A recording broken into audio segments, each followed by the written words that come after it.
earn the badge. I'm Sergeant Alan Sayre with Oconee County Sheriff's Office Community Services Outreach Unit. Today we've got a very special guest. We've got Deputy Stephen Gilliard from Oconee County Sheriff's Office Road Patrol with us. Stephen, welcome to the show this morning. Thank you for having me. I'm excited to be here. So you're with the Road Patrol here? Yes, I am.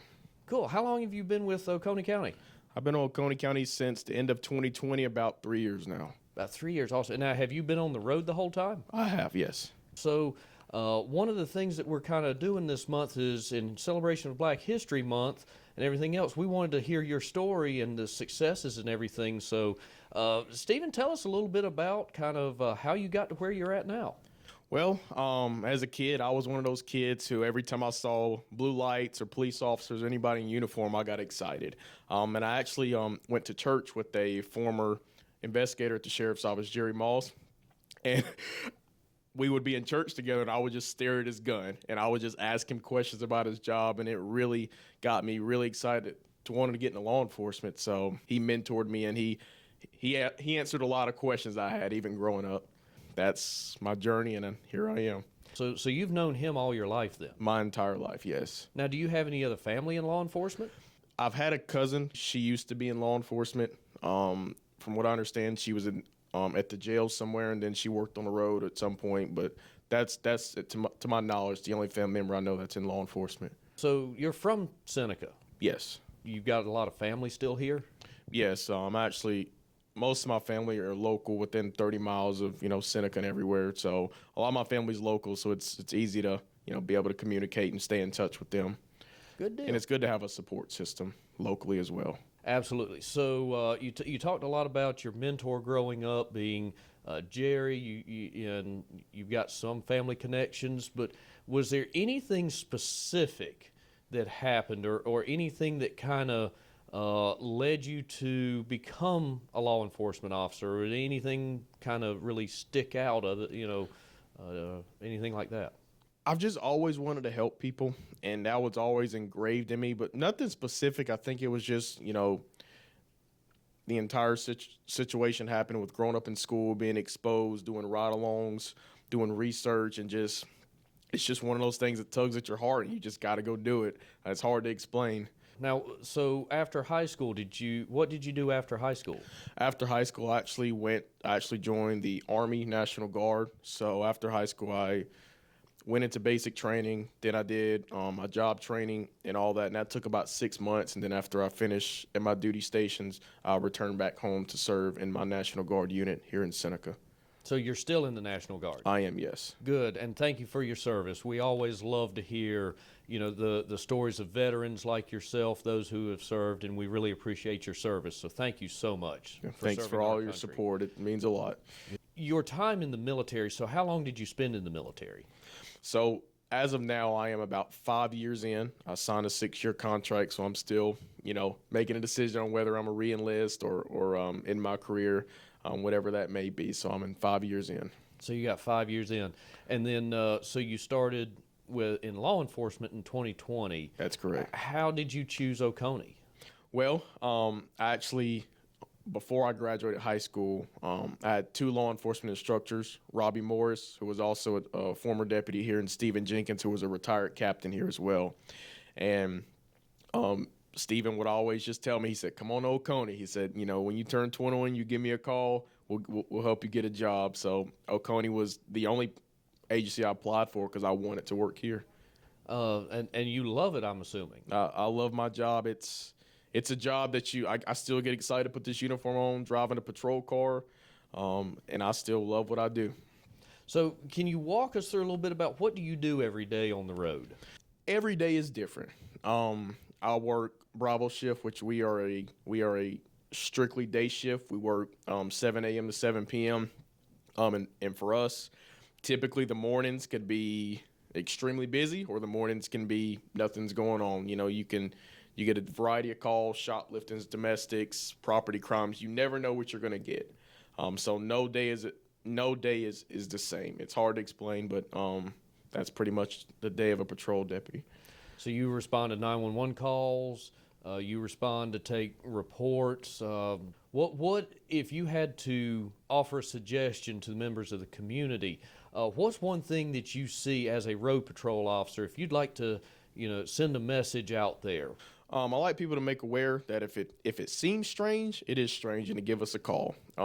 We don't, a lot of people hesitate to call us because they're second guessing themselves, so they're thinking that they're going to get in trouble for making some false allegation, which is not true at all. If it seems odd, it is odd, and it should be reported to us because they are actually the eyes and ears of their communities, because they actually live in the communities that may have problems we don't, and we would like to know everything that's going on in your community so that we can better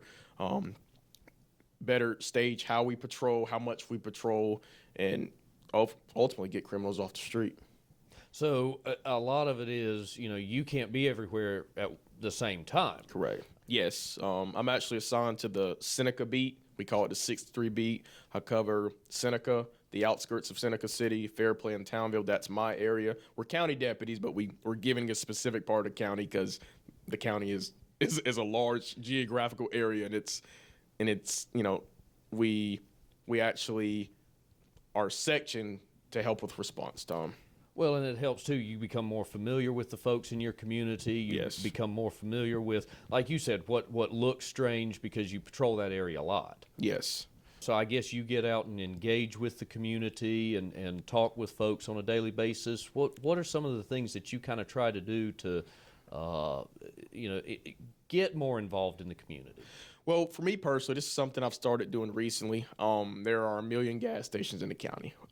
Every morning I get gas. I try to go to a different gas station. I try to go inside, meet with the clerks, meet with, the people who get their coffee every morning, and just engage with the community. Because I've had people walk up to me, with suggestions or complaints, and some people just don't want to call or they don't have the means to. And it's nice to be able, because when they see a law enforcement officer, they're drawn to talk to you.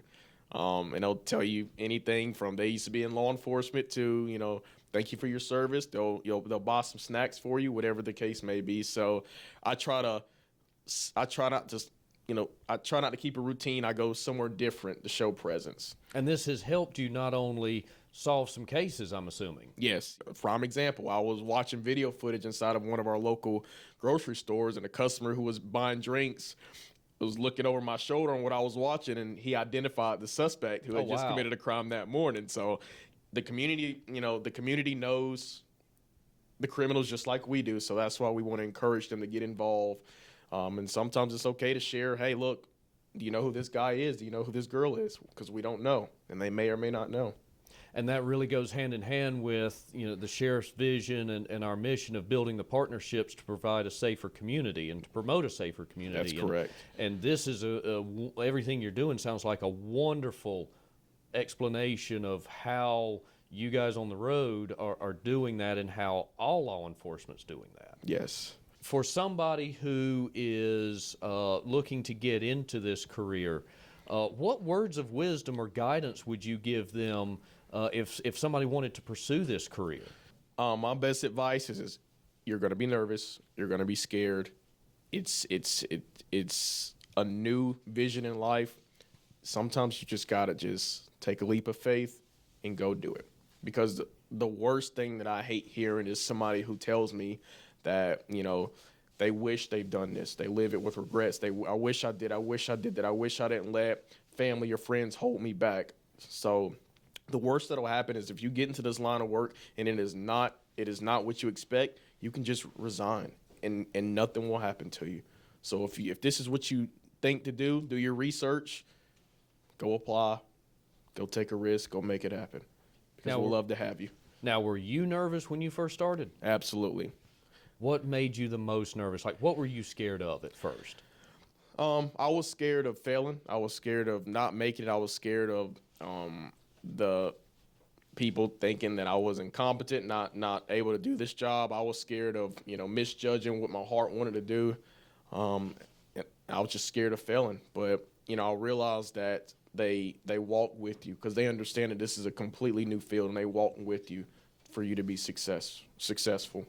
And you now, 3 years later, as a successful deputy, you've overcome that fear and you've put a lot of that behind you now to where you can get out here and you are a glowing example of a true success story. Yes.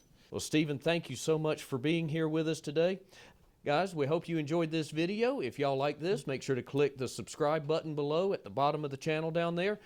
Also, click the bell notification so you can be notified when we release new content. Again, this has been Behind the Badge with Oconee County Sheriff's Office. Deputy Stephen Gilliard, our special guest today. Make sure y'all tune in again, and we hope to see you soon.